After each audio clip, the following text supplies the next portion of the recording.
Aku SMK itu ngirimin cerita ke aku. Jadi namanya Dani, kembar, biasanya aku manggilnya kembar. Nah di malam itu diceritain, pada suatu malam, kalau nggak salah malam Jumat, habis pulang dari Semarang, pulangnya lewat Demak Dawe yang jalannya tembus ke Kedung Jepara.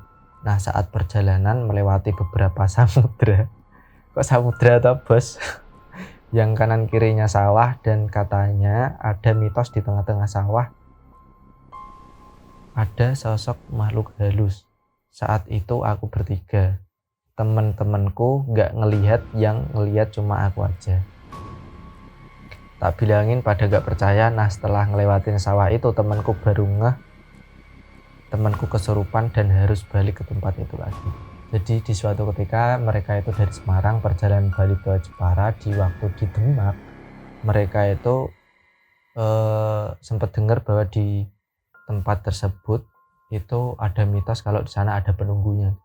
Dan mereka bonceng tiga, dan si temanku ini, si Dani, diliatin sama sesosok itu, dan dua teman lainnya itu nggak ngelihat apa-apa gitu kan. Terus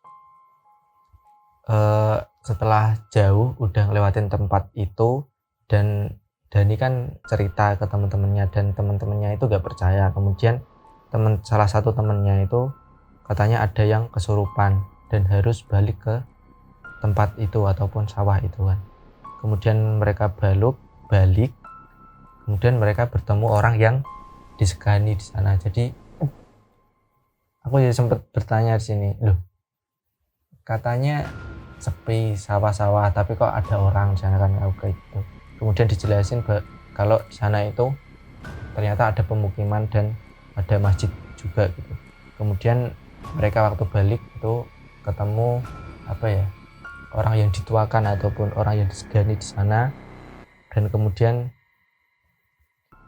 mungkin habis itu temennya yang kesurupan itu disembuhkan di sana kan. Kemudian tak tanyain lagi kejelasannya sosok apa yang dilihat gitu kan. Ternyata si Dani ini ngelihatnya itu cewek rambut panjang pakai kebaya sama gendong anak. Apa suster keramas? Jadi dia itu nggak suster keramas apa sih? Jadi dia itu nggak tahu juga lebih jelasnya itu apa. Intinya itu cewek rambut panjang pakai kebaya sama sedang gendong anak.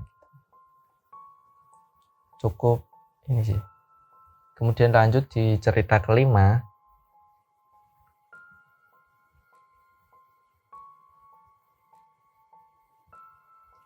Di cerita kelima ini ada dari temanku waktu SMK juga teman main, si Uyun. Nah kebetulan si Uyun ini kerja di Jepang dan sekarang posisi masih di Jepang. Jadi ini nyeritain waktu dia pertama kali nginep di asrama ataupun di penginapan yang disediakan di sana. Langsung aja tak bacain. Jadi gini kesan pertamaku, aku pas datang ke asramaku ini, aku ngerasa kalau asramaku ini gelap banget, pengap, panas. Tapi mungkin kalau menurut orang lain ya terang, nyaman, enak aja. Terus kemudian seminggu, nah jadi waktu pertama kali datang si Uyun ini rasanya itu di tempat asrama yang mau ditempatin itu pengap, panas dan sebagainya. Tapi teman-temannya teman-teman barengannya itu mereka gak ngerasain apa-apa dan mereka ngerasain fine-fine aja tuan. Terus kemudian skip seminggu di sana, rasanya masih biasa aja, belum ada yang ganggu. Nah pas aku udah mulai sebulan itu kayak udah mulai digangguin sama penunggu sini, karena emang kan asrama aku itu di atas perusahaannya langsung, dan sebelum ada tsunami Jepang 2011 lalu perusahaanku ada di dekat pelabuhan. Nah pas tsunami itu karyawannya banyak yang meninggal, jadi korban tsunami itu yang sering banget nampakin wujudnya ke aku. Dan wujudnya itu nenek-nenek, rambutnya putih. Tiap malam pasti dia selalu nampakin wujudnya. Dan setiap aku begadang, aku selalu dengar orang nangis. Nah, waktu 2011 itu kan ada tsunami di Jepang. Nah, ternyata perusahaannya itu waktu tsunami banyak karyawan yang kena dampak dan banyak yang meninggal.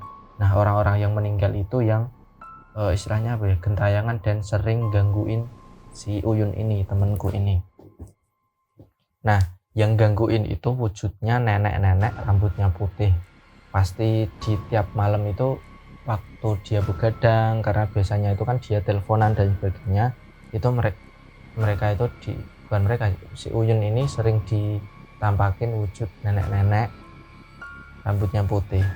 Kalau enggak, biasanya itu kalau waktu lagi teleponan itu si Uyun juga sering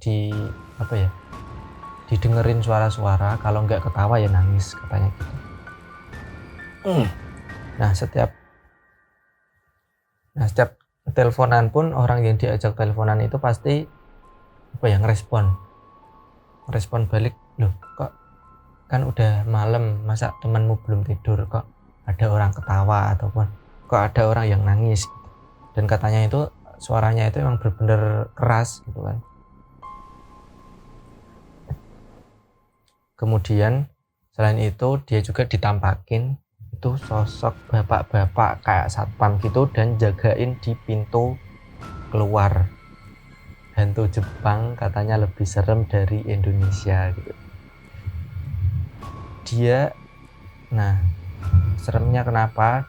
Katanya itu dia wujudnya masih seperti wujud orang, jadi nggak kayak kalau hantu di Indonesia kan wujudnya udah ya yang aneh-aneh lah, entah mukanya hancur dan sebagainya. Kalau di sana itu wujudnya yang benar-benar masih orang, kayak orang benar-benar hidup gitu katanya.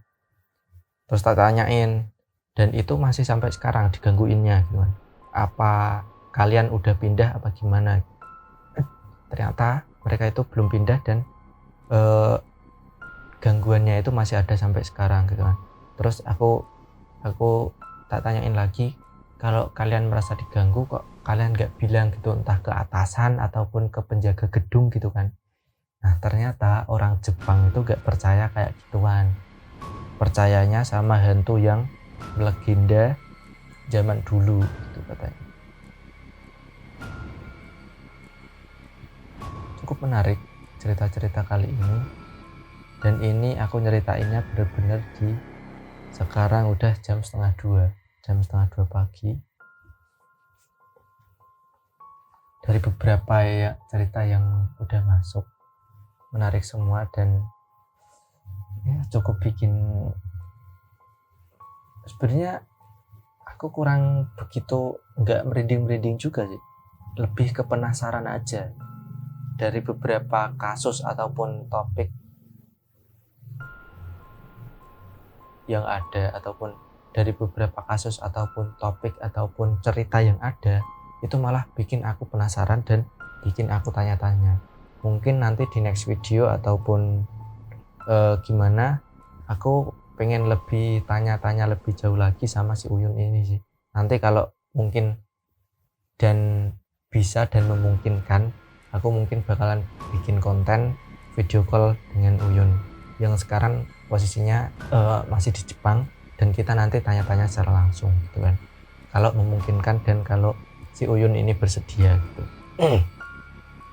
Jadi mungkin itu aja cerita kita kali ini. Silahkan misalkan nanti kalian ada cerita-cerita menarik, cerita-cerita mistis yang lainnya, kalian bisa aja ceritain di DM Instagramku. Ataupun kalau kalian selain konten ini kan aku ada konten reaction lainnya. Nah, silahkan kalau kalian ada cerita menarik ataupun horor ataupun hal-hal yang lucu, nanti kalian bisa ceritakan di DM Instagramku. Ya, mungkin terima kasih, itu aja konten kita kali ini. Itu aja dari aku. Sekali lagi buat kalian yang belum subscribe, silahkan subscribe terlebih dahulu. Dan buat kalian yang belum menonton videoku yang sebelum-sebelumnya, silahkan tonton terlebih dahulu.